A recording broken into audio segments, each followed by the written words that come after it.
And so the interview went forward, 3.5 hours, and she was absolutely magnificent. But the words that haunted me and still do, when the police officer, when Lisa Evans was saying, "How many times did this happen to you, Holly? How many times were you raped?" And she would just said the words over and over, over and over. It was horrifying. But she was fantastic. And I thought maybe we might make a bit of progress there. However, I'll go back a little bit in date time because I want to bring in Elisha Angelini at this point, who I was making allegations that she had been involved in the initial case. It's very unfortunate that he was promoted from Procurator Fiscal to Lord Advocate because the Lord Advocate is in charge of all criminal prosecutions in Scotland. So she is the top person in Scotland. Now, I had a few letters between myself and the Crown Office, and one in particular came from Andrew McIntyre, who's the head of Victims and Diversity there. And what Mr. McIntyre had to say was that he'd spoken to Mrs. Angelini, and she couldn't remember the case at all, didn't know anything about it, and wasn't even in situ at the time. Well, it is a matter of public record that Mrs. Angelini became Procurator Fiscal in Aberdeen on the 21st of July 2000, 5 weeks before Anne and Holly reported the names of the other members of the rape gang. So I immediately pointed out to Mr. McIntyre that he was incorrect in that. The Procurator Fiscal was there at the time. Chronologically, we could prove that was the case. He started to get a little bit flustered about this, and he said, well, he said, it must have been some of the other people in her office who were dealing with the case, but Mrs. Angelini knows nothing about it. I said, are you serious? This is a case that's taken place in Aberdeen, not only of this magnitude, but someone we already know is a close personal associate of hers, Sheriff Graham Buchanan. And the boss was not told about this terrible case. Are you seriously telling me that? He said, well, no. He says, well, that's all I can think of.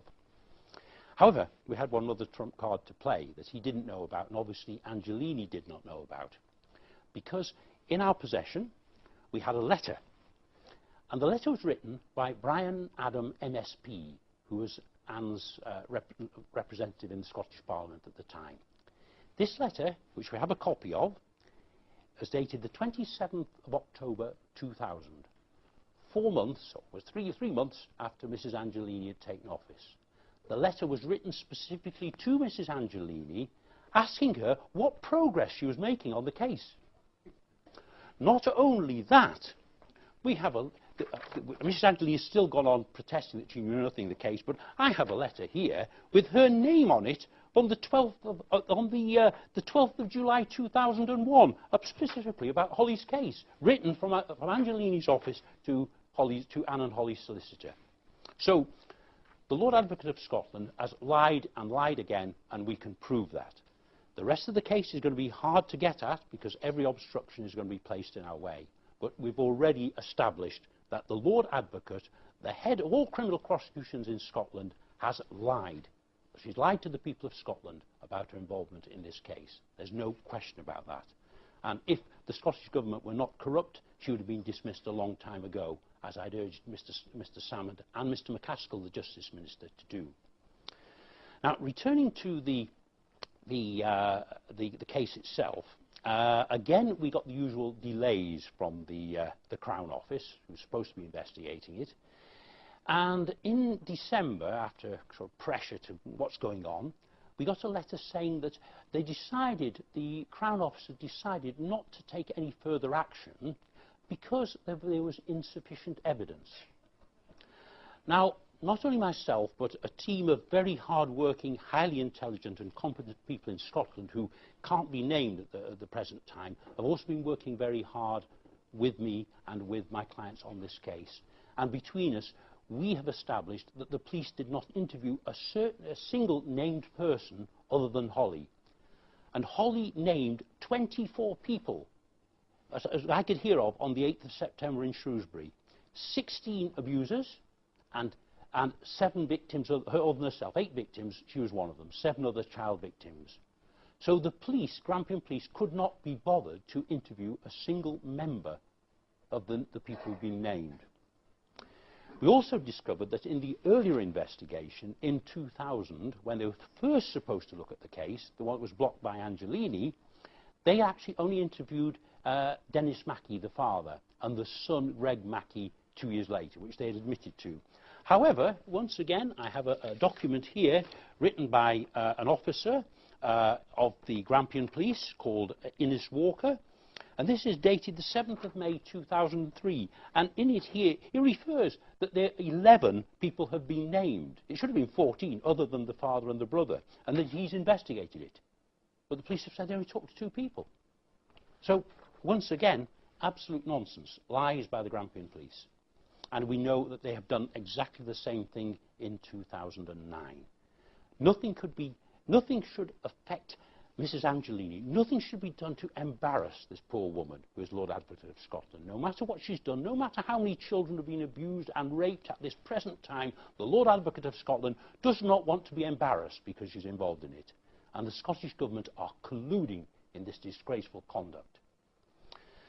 Now, what we've been doing since the 4th of December was to keep more pressure on, and fortunately some of the media in Scotland, like the Firm and the Press and Journal in Aberdeen, have been very good in putting information out.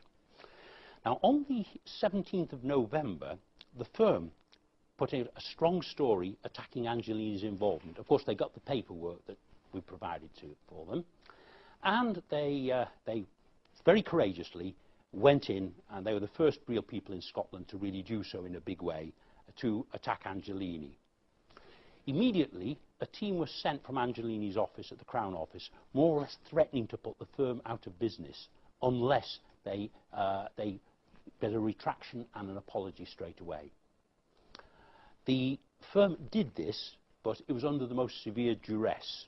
I think if they'd been able to stood their ground, it could any court action would never have got. It was a big bluff. But it's all right for me to say that. The Firm has 40 employees. They were on the spot at the time, and I can understand why they perhaps made that concession at the time. But they know as well as we do that Angelini and the rest of them have been up to no good. Now, the other thing that we discovered a little bit later on was that Mrs. Angelini had secretly been using a private law firm to do this. A law firm, an Edinburgh law firm, a very eminent firm in Scotland called Levy and McRae. And the person responsible for this was the senior partner in Levy and McRae, a man called Peter Watson.